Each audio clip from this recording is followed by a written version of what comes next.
Good afternoon, everyone. This is the From the Bench podcast for January the 19th, Friday, 2018. Hello, everyone. I'm Mark Chanish, your host for the From the Bench podcast.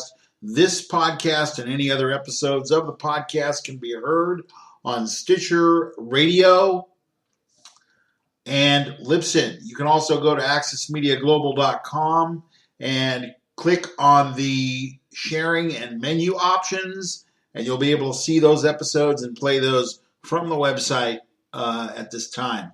So wanted to cover some things with you today. Going to probably be back tomorrow with more stuff, but I wanted to spend about 10 to 15 minutes today with you.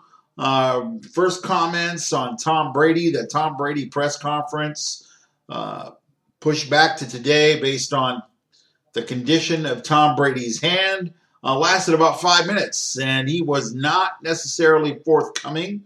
When asked whether he would play on Sunday, he said, "We'll see." When asked the condition of his hand, he refused to comment. So right now, this is an ongoing story, possibly floated out by various media types to generate interest. Remember, the NFL ratings are down, and the advertising dollar will not give you as much based on the public relations issues with the NFL and over the last 2 seasons. There's a lot of folks that are tuning out of the NFL, and it does appear that some gamesmanship going on at One Patriot Way in Foxborough, Massachusetts. So at this particular point in time, we just wanted to touch base on that. Apparently, the line has moved to 7. My take on this, the Jacksonville Jaguars with 55 sacks and leading in turnover margin in the NFL. Their front four is going to cause some problems with Tom Brady. We know that Tom Brady, if taken off his spot and pressured, is not as effective as he normally would be. But then again, remember, the NFL does need to rehabilitate its image after Deflategate. And therefore, I do believe, I'm not saying the fix is in, but I do believe that the NFL does not want to be losing money on the Super Bowl for February 4th, 2018 without the presence of Tom Brady. They're not necessarily looking for Blake Bortles, Nick Foles Super Bowl, or, for that matter, Case Keenum, potentially, for the Minnesota Vikings. At this particular point in time, I'm going to have my picks tomorrow for the games. Going to go over the spread, going to go over who I would take in this circumstance. But one of the other issues that I wanted to touch on is Dr. Larry Nassar and USGA's response. The new president, Kerry Perry, came out with one of the stupidest statements I've ever heard. Talk about being late to the party and the inability to protect athletes. Bella and Marta Caroli, very, very well known in gymnastics. Bella Caroli was the coach of Romanian gymnast Nadia Comaneci in 1976 Montreal, the first perfect 10 in Olympic history, leading her to the gold medal. That's where we first saw Bella Caroli. Now, Bella and Marta Caroli, under the guidance of USGA, have a ranch in Huntsville, Texas. That ranch has been sold off, and the leasing agreement of that space for USGA training has been terminated. Now, where Kerry Perry, the leader of USGA, is totally off the wall and totally off the mark here, she came out with a statement that's basically said, I'm paraphrasing here, that her first priority was to protect the athletes of the USGA. Well, the first priority is to do damage control, number one. This is disingenuous because where was the previous leadership in regards to Larry Nassar, who's been sentenced to a minimum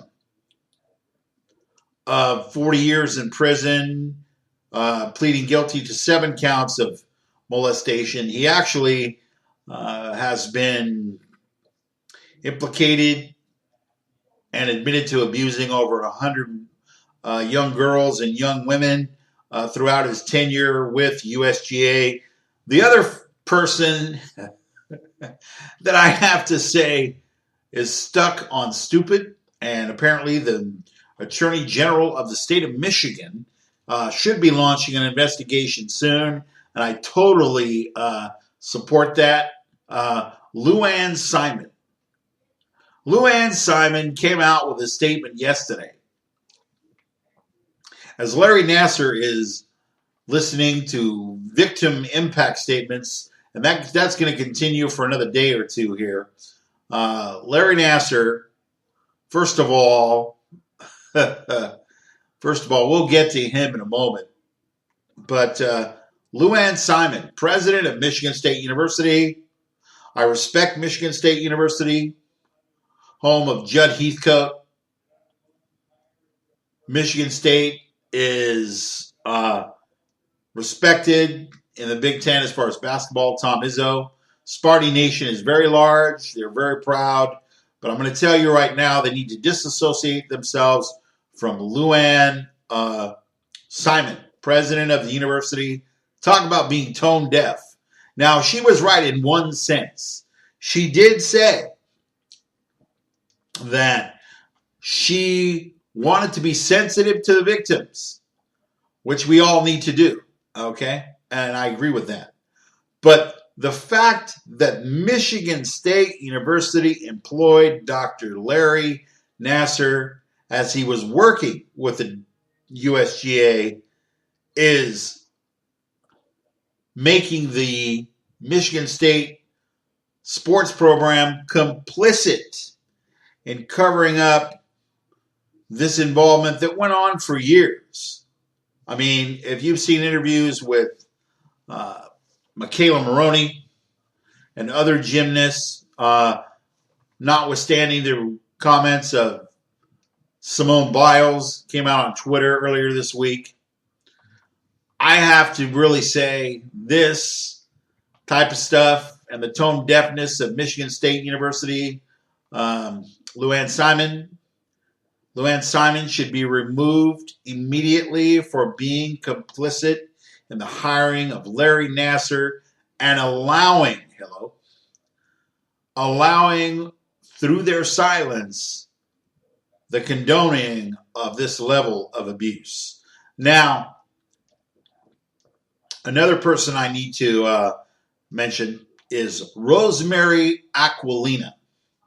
She's the judge that is presiding over the sentencing of Larry Nassar and these victim witness impact statements that are going on as we speak in Michigan. Larry Nassar decided that he wanted to send a 6-page letter to the judge. And I have to say, Rosemary Aquilina was not having it. You probably heard a couple of her statements regarding this, but she said it was a bunch of mumbo jumbo. And the stupid thing is, this person is so delusional and mentally unstable that he narcissistically wanted to take advantage and say, well, number one, Rosemary Aquilina was just doing this to hurt him, make a name for herself, torture him, etc., etc. But the capper here is Larry Nassar, who's going to be in prison for a long time, hopefully not in general population, because he is a sex offender. He's probably going to end up being segregated in a special sex offender unit, if they have that, in the prison that he's sent to, probably for the rest of his life, no doubt. no possibility of parole. He was more concerned about his mental state and saying he shouldn't have to listen to victim impact statements whatsoever. But as I said, Rosemary Aquilina, judge, presiding in the state of Michigan over this trial and sentencing at this time, she wasn't having it. She said, essentially, not only was his letter mumbo jumbo, but the fact of the matter is, him having to sit through victim witness impact statements was nothing compared to what he put his victims through. So kudos to them. I am looking and lobbying for the removal of the president of Michigan State University.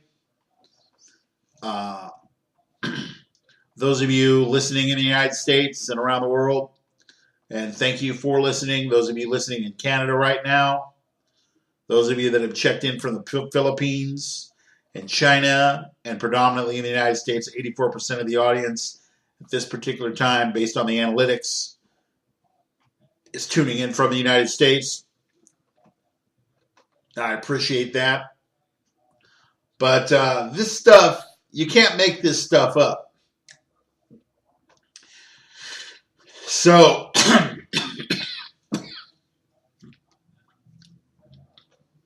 excuse me, we're going to see what Dr. Larry Nassar gets. Now, prosecutors have asked for 125 years, 1 year for every police report filed. The other issue that I wanted to address, and because this is an international program, international viewership, international listeners are available on the podcast, through the podcast here, the From the Bench podcast, available on Libsyn and Stitcher Radio. The United States sports fan, of which I am one, seems to take their sports very seriously. Now, in the case of the USGA, they're going to get money. They're going to get high-profile media attention that they pay for, that they don't have to pay for, with the likes of the U.S. women's gymnastics teams, as they have performed outstandingly in London 2012 and Rio de Janeiro, Brazil in 2016. Now, the next Winter Olympics is going to be in Tokyo in 2020. And I just have to say, folks, if I had a daughter, she would not be necessarily permitted to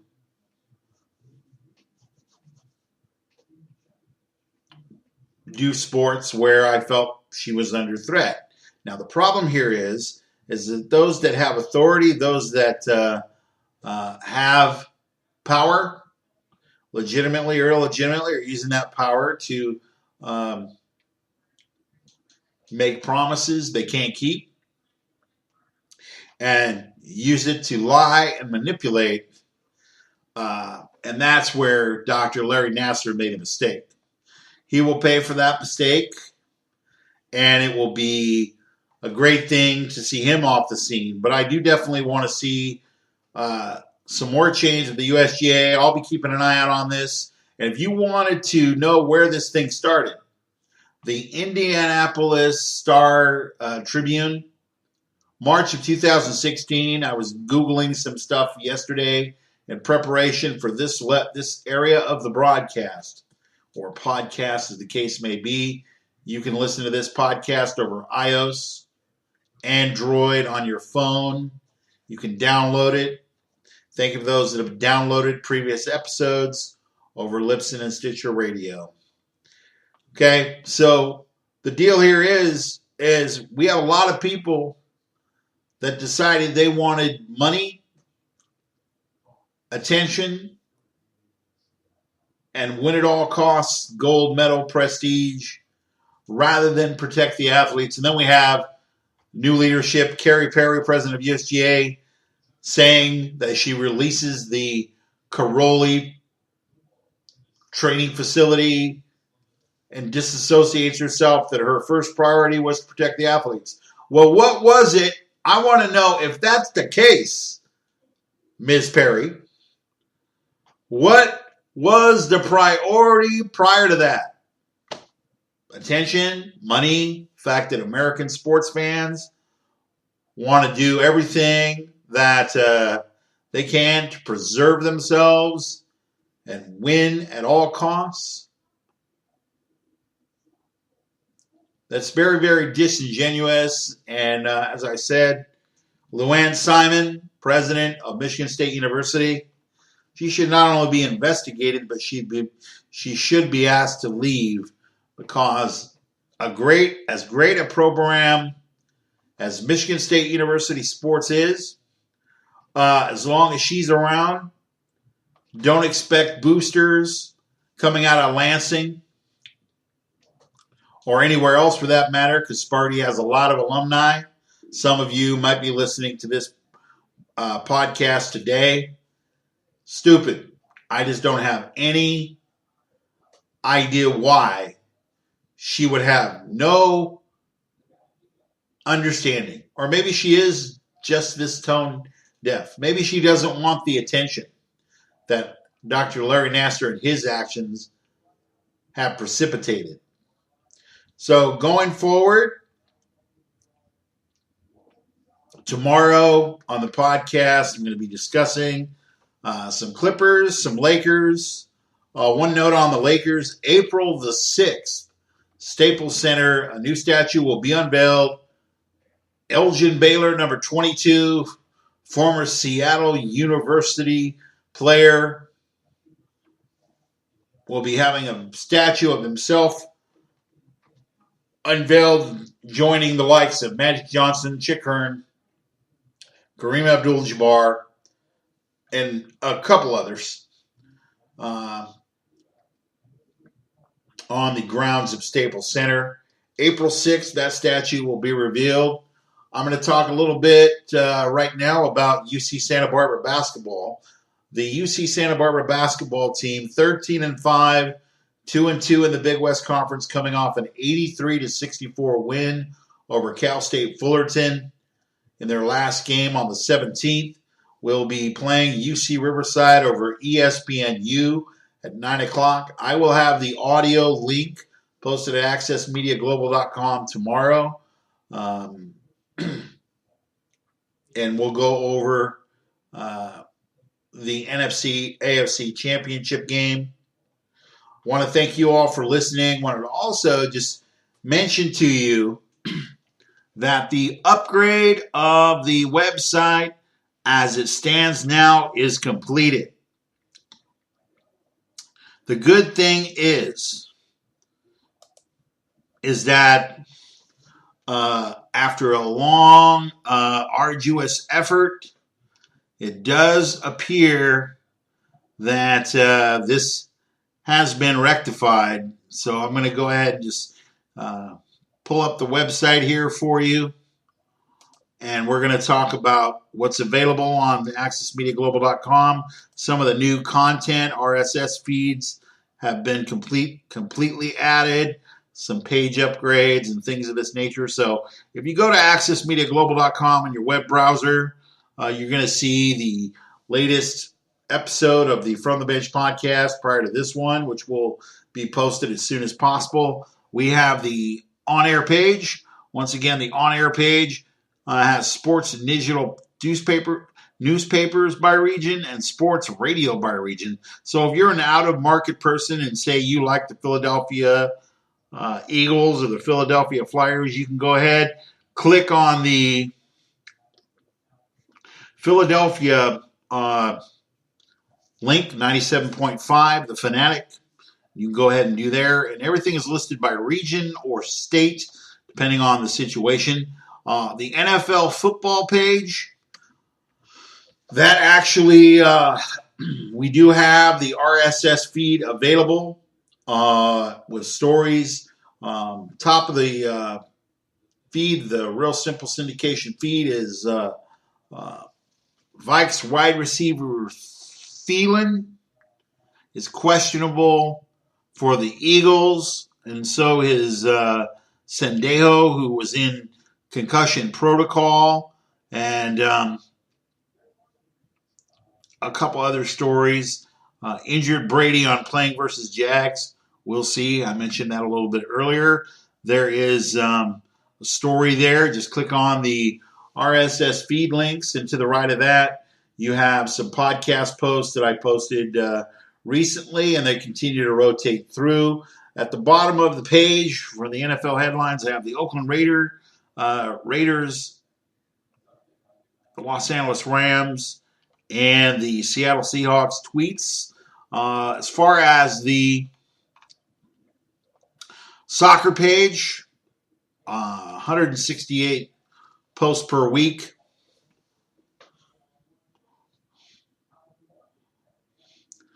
That's available. You have the soccer feed, then you have some posts, a 2018 World Cup draw by group that I posted recently, and then, of course, the end of the MLS soccer season. That was a November 5 post. The World Cup draw by group was posted December 1st.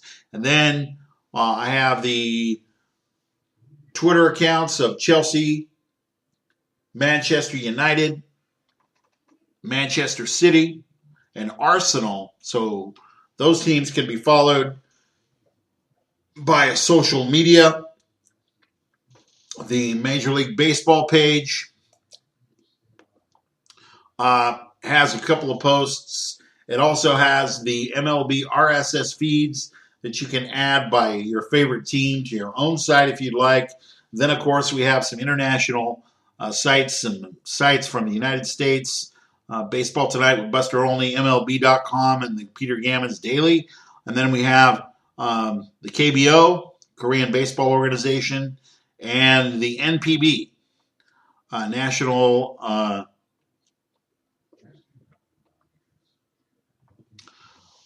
NPB, the National Baseball Leagues of Japan, available. Those are available in your language, but definitely in English as well. So as we go forth, we also have the basketball feeds, which I did mention. We're going to be addressing some more basketball tomorrow. The Lakers are going to play Indiana tonight at 7:30. Here, let me see. I'm looking at the schedule right now. My paper copy, yes. The Indiana Pacers will be visiting Staples Center. Not sure if Alonzo Ball is going to play. However, in the last 8 games he has played, he's shooting 42% and scoring at a 13-point clip. What has happened, though, minus Alonzo Ball, we note that Kyle Kuzma's statistical effectiveness has declined based on his usage rate, I believe. And then one of the things that I'll be talking about tomorrow, but if you wanted to go and get a preview on how the NBA All-Star Draft works, that's at the top of the NBA feed, along with the Chicago Bulls' Chris Dunn versus the Golden State Warriors. And he dislocated, never heard of this before, but he dislocated his teeth. LeBron James is 25 points away from the 30,000 club. There's a report on that out of Cleveland. So you can definitely get your NBA stuff. You have some recent posts of the Clippers, Lakers at the top of this page in the NBA. The National Hockey League, same similar stuff. The Las Vegas Flu and Knights Wine.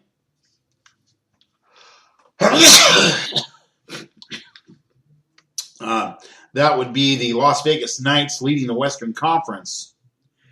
And I have a column there. And then, of course, some information pertaining to the Los Angeles Kings. So you have the NHL feed. At the bottom of the page, you do have Twitter feeds of the Los Angeles Kings, the Anaheim Ducks, the San Jose Sharks, and the Las Vegas Golden Knights that I mentioned earlier.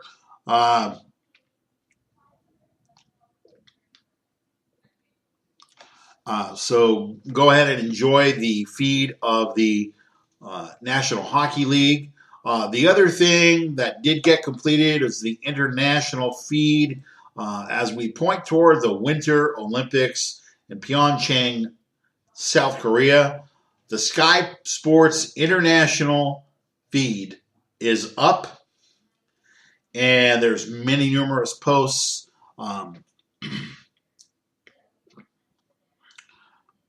Who signs transfers at Chelsea? Chelsea boss Antonio Conte has often referred to the club when asked who signs new players at Stamford Bridge. So, Sky Sports International feed, there's plenty of soccer news, there's plenty of previews of international sports news. To the right of that, we have international sports headlines from South Korea.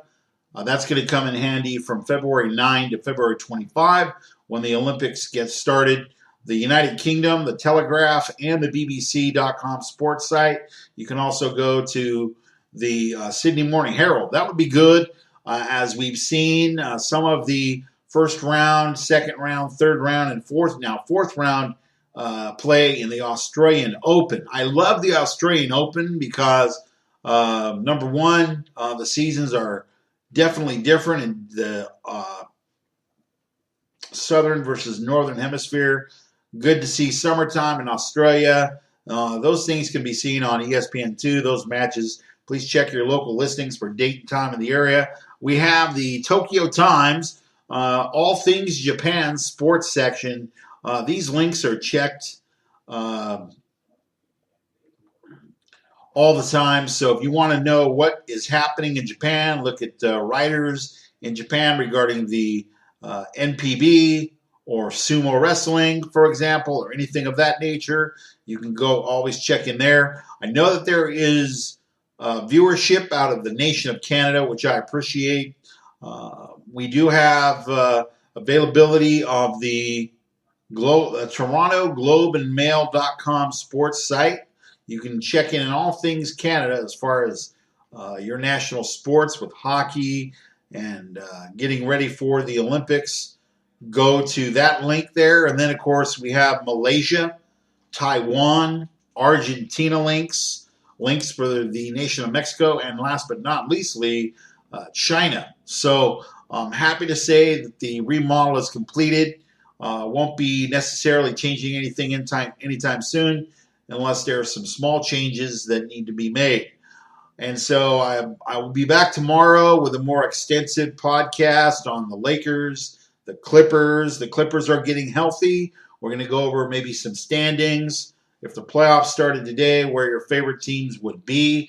And I do have some thoughts on the growing gap between the Golden State Warriors and LeBron James and the Cleveland Cavaliers. This, I believe, is going to set up a move by LeBron James because this is his opt-out year. He can finish the season and become a free agent if he chooses to, which he may very well do. But he's even said in various interviews that this is the hardest season of his 15-year career for lots of reasons. I'm not sure that LeBron James has the pieces right now to close the gap between his team and the Golden State Warriors, but we will definitely see. You can always go to the Contact Me page, leave your email address, leave a comment. As long as it's constructive, I'll respond to it. You can go to Access Media Global, Mark at Access Media on Twitter. That's my new Twitter site. The old site at Wide World of Sport is no longer usable. There's folks that I would hope would migrate over as soon as they can and enjoy the new site, enjoy the improvements that we've made. Hopefully it's something that you'll be able to grab some insight from and some sources for your information. Try to make it as user-friendly as possible. Make it very much readable on your iPhones, iPads, BlackBerry, tablets, all this kind of stuff. Reads like a newspaper for the most part, very user-friendly. So just wanted to say that I appreciate the viewership. I'm going to start looking to bring on other writers, hopefully, very soon. And as soon as the budget gets established, things of this nature. I just wanted to say thank you for this Friday, January the 19th, 2018. I'm Mark Janish, AccessMediaGlobal.com. Joining me on Twitter, listen on Libsyn and or Stitcher to the episode of this podcast and any other episodes you'd like to listen to. So until tomorrow, January 20th, 2018, I'm Mark Janish, wishing you a very pleasant good afternoon, and thanks for listening to the From the Bench Sports Podcast from Carpenter, California. Have a good night, everyone.